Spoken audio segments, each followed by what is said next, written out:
itu, marilah kita bertanding seturut dengan kehendak Bapa untuk meraih mahkota.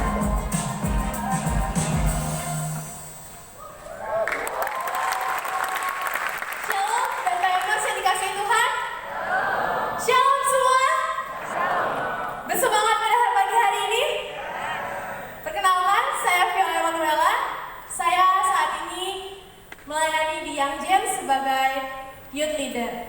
Saat ini dalam rangka Hari Nasional Youth, saya ingin membawakan atau sharing firman Tuhan dengan judul Keep the Faith atau memelihara iman yang berdasar pada 2 Timotius 4 ayat 7.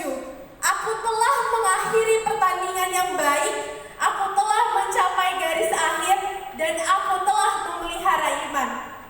2 Timotius 4 ayat 1-8 ini merupakan surat dari Paulus kepada anak rohaninya yang bernama Timotius, yang pada saat itu masih sangat muda usianya, tetapi dia harus mengembalakan jemaat-jemaat yang ada di sana. Surat ini ditulis oleh Paulus untuk memberitahu kepada Timotius bahwa ketika dia melayani, ketika dia bertanding, ketika dia menghadapi tantangan-tantangan yang ada, ketika dia mengembalakan jemaat, dia harus tertulis dalam ayat 2. Memberitakan firman, siap sedia, baik atau tidak baik waktunya, nyatakan apa yang salah, kemudian tegur dan nasihatilah. Kenapa? Karena tertulis di dalam ayat 3, karena akan datang waktunya di mana orang-orang tidak suka lagi untuk mendengarkan hal-hal yang baik yang sesuai dengan nilai-nilai firman Tuhan. Akan datang di mana kita semua lebih suka, lebih tertarik untuk mendengarkan hal-hal yang lebih enak didengar telinga, lebih menarik untuk dilakukan, lebih mudah untuk dilakukan. Tapi apakah kita berpikir bahwa semua itu apakah sesuai dengan nilai firman Tuhan atau tidak? Kemudian tertulis di ayat 5 mengatakan bahwa untuk menghadapi itu semua, Paulus berkata kepada Timotius, ia harus menguasai dirinya, sabar dalam setiap penderitaan yang ada, kemudian melakukan penginjilan dan menunaikan tugasnya sampai akhir. Lalu, bagaimana kita dapat meneladani apa yang dikatakan Paulus kepada Timotius? Bagaimana kita bisa menguasai diri kita? Bagaimana kita bisa bersabar di tengah setiap penderitaan yang kita alami? Bagaimana kita bisa melakukan penginjilan? Caranya adalah dengan memelihara iman. Mengapa kita harus memelihara iman? Ada 2 alasan yang akan saya sampaikan mengapa kita harus memelihara iman. Alasan yang pertama adalah supaya kita dapat bertanding dengan baik. Dalam sebuah pertandingan, pasti banyak sekali tantangan, banyak sekali hal yang membuat kita, waduh, susah sekali, waduh, Tuhan, aku bisa gak ya, aku sanggup gak ya Tuhan. Tentunya dalam sebuah pertandingan hidup, di lingkungan kerja, lingkungan sekolah, di tempat di mana kita berada, kita punya pertandingan yang masing-masing, kita punya pertandingan yang berbeda-beda. Tentunya dalam sebuah pertandingan kita harus punya persiapan, kita harus punya komitmen, kita harus punya latihan, kita harus punya hal-hal yang harus disiapkan untuk kita bisa menghadapi pertandingan tersebut. Kenapa? Karena ketika kita bertanding, kita harus punya persiapan. Persiapan dengan cara apa? Memelihara iman supaya kita dapat bertanding dengan baik. Bagaimana dengan BPMers yang dikasihi Tuhan? Apakah kita bertanding dengan kita memelihara iman? Kita perlu berkomitmen untuk bertanding dengan baik. Banyak orang mengikut Tuhan, banyak orang percaya mengikut Tuhan, tapi ketika menghadapi pertandingan, dia berhenti di tengah jalan. Banyak sekali pertandingan-pertandingan yang sulit, tapi apakah kita tetap sampai pada garis akhir kita? Apakah kita tetap sampai, apakah kita akan terus melanjutkan garis akhir sampai kepada garis akhir itu?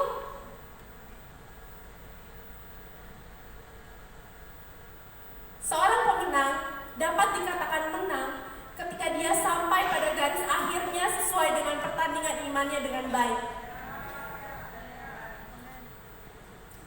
Di sini kita akan melihat teladan Paulus yang awalnya dia menganiaya orang Kristen, dia menganiaya kekristenan, dia tidak suka dengan kekristenan, tapi ketika dia mengalami perjumpaan yang manis dengan Tuhan, ketika dia mengalami perjumpaan pribadi dengan Tuhan, dia memiliki hati, dia berdedikasi, dia berkomitmen saat itu juga untuk mendedikasikan hidupnya untuk melakukan penginjilan sampai kepada garis akhirnya.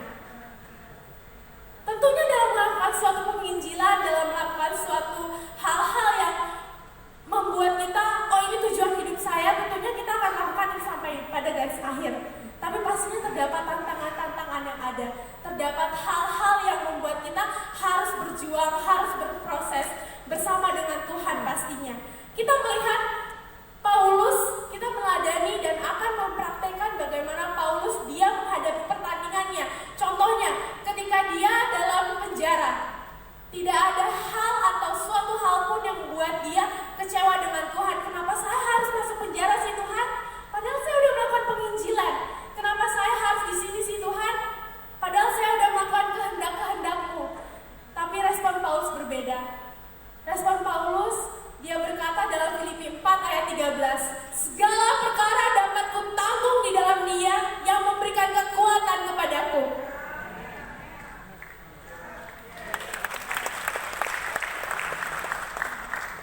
Ketika dia mengalami penderitaan, ketika dia menghadapi cobaan-cobaan, dia menyerahkan semuanya ke dalam tangan Tuhan.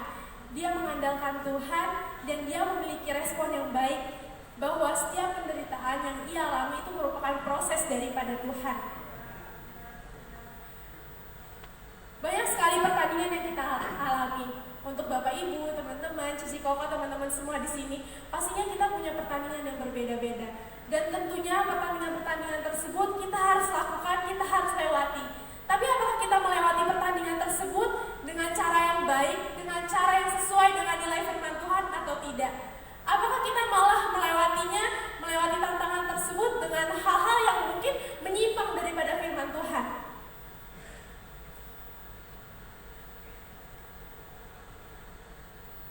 Bagaimana dengan Bethlehemers semua di sini? Apakah kita menghadapi setiap tantangan di sini dengan sesuai dengan firman Tuhan atau tidak? Apakah kita menghadapi tantangan-tantangan tersebut melihat bagaimana cara-cara kita menghadapi tantangan tersebut, sesuaikah cara kita dengan nilai-nilai firman Tuhan? Paulus mengatakan dalam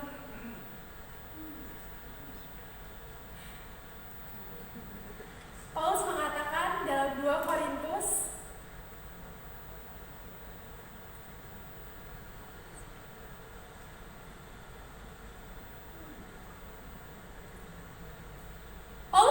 dalam 1 Korintus 9 ayat 24 sampai 26. Tidak tahukah kamu bahwa dalam gelanggang pertandingan semua peserta turut berlari, tetapi bahwa hanya satu orang saja yang mendapat hadiah?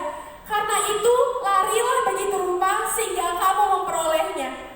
Tiap-tiap orang turut mengambil bagian dalam pertandingan, menguasai dirinya dalam segala hal. Mereka berbuat demikian untuk mendapatkan mahkota yang fana. Tetapi kita untuk memperoleh mahkota yang abadi. Sebab itu aku tidak berlari tanpa tujuan, dan aku bukan petinju yang sembarang saja memukul. Sebab dikatakan di dalam 1 Timotius 6 ayat 12a, bertandinglah dalam pertandingan iman yang benar dan rebutlah mahkota yang kekal. Ketika kita bertanding, ketika kita menghadapi rintangan-rintangan yang ada, pertandingan-pertandingan yang ada, marilah kita bertanding dengan baik, marilah kita bertanding dengan cara yang benar. Paulus menganalogikan bahwa seorang petinju dia pasti menguasai dirinya, dia pasti menguasai pertandingan, dia mempersiapkan segala sesuatunya dengan baik, dia tidak sembarang memukul. Begitu juga kita Bapak Ibu, teman-teman, Cici Koko, semuanya yang hadir pada hari ini. Kita harus menguasai diri kita dalam segala hal, menguasai diri kita dalam hawa nafsu kita, menguasai diri kita dalam kedagingan kita, menguasai diri kita dalam setiap keinginan-keinginan duniawi kita. Kenapa? Karena ketika kita menguasai diri kita, kita tahu bagaimana kita akan melaju bersama dengan Tuhan. Kita tahu bagaimana kita akan berproses dan menghadapi rintangan-rintangan yang ada di depan.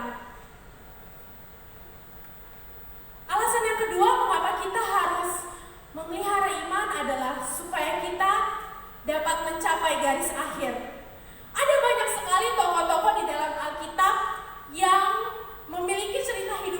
berbeda-beda, memiliki pertandingannya yang berbeda-beda, dan tentunya diproses oleh Tuhan dengan cara yang berbeda. Kita melihat Abraham oleh karena ketetapan hatinya, dia mempersembahkan anaknya Ishak kepada Tuhan. Yang padahal seperti yang kita tahu, ia sudah menunggu anak itu selama kurang lebih 25 tahun, dan Tuhan bilang, Abraham, persembahkanlah anakmu. Tapi Abraham di situ dengan ketetapan hatinya, dengan ketaatannya kepada Tuhan, dia mencapai garis akhirnya. Dia taat sama Tuhan. Kita juga melihat bagaimana Sadrak, Mesak, dan Abednego ketika mereka di perapian, mereka berkata, ketika mereka disuruh untuk menyembah Allah lain, mereka berkata, jikalau Tuhan tidak sanggup menolong kami, kami tetap dan kami akan tetap memuji Tuhan, Allah kami. Dan yang terakhir adalah, dan yang paling penting juga adalah, kita mengingat bagaimana Tuhan Yesus, Bapa kita, mengakhiri pertandingan imannya di kayu salib, mengakhiri pertandingannya di atas kayu salib untuk kita semua.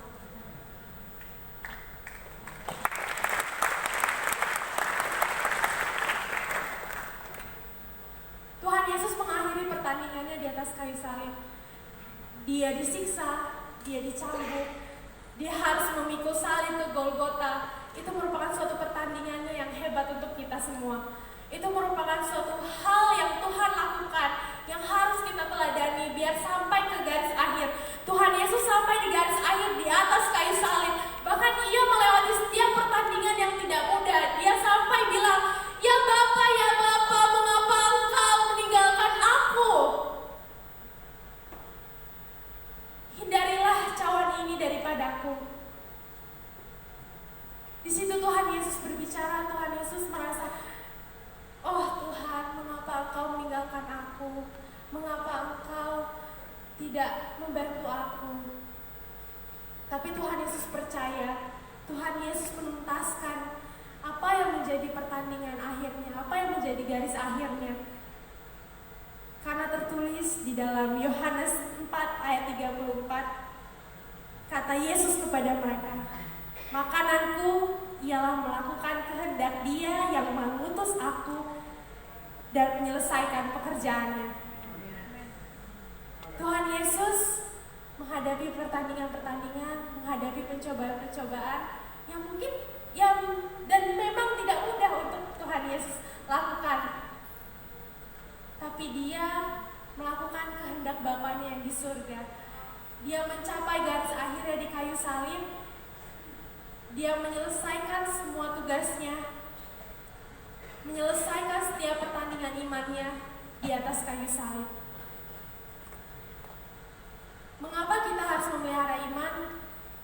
Yang pertama tadi adalah supaya kita bisa bertanding dengan baik di setiap rintangan-rintangan dalam kehidupan kita. Kemudian yang kedua, mengapa kita harus memelihara iman? Supaya kita dapat mencapai garis akhir. Saya akan tutup dengan 2 Timotius 4 ayat 7-8. Aku telah mengakhiri pertandingan yang baik. Aku telah mencapai garis akhir dan aku telah memelihara iman. Sekarang telah tersedia bagiku mahkota kebenaran yang akan dikaruniakan kepadaku oleh Tuhan, Hakim yang adil pada harinya. Tetapi bukan hanya kepadaku, melainkan juga kepada semua orang yang merindukan kedatangannya. Bukan hanya kepadaku, bukan hanya kepada saya saja, tetapi kepada Bapak Ibu, kepada Bethlehemer semua yang hadir di tempat ini. Berbahagialah mereka yang mendengarkan firman Tuhan, merenungkan firman Tuhan, dan melakukannya dalam kehidupan sehari-hari. Amin. Tuhan Yesus memberkati.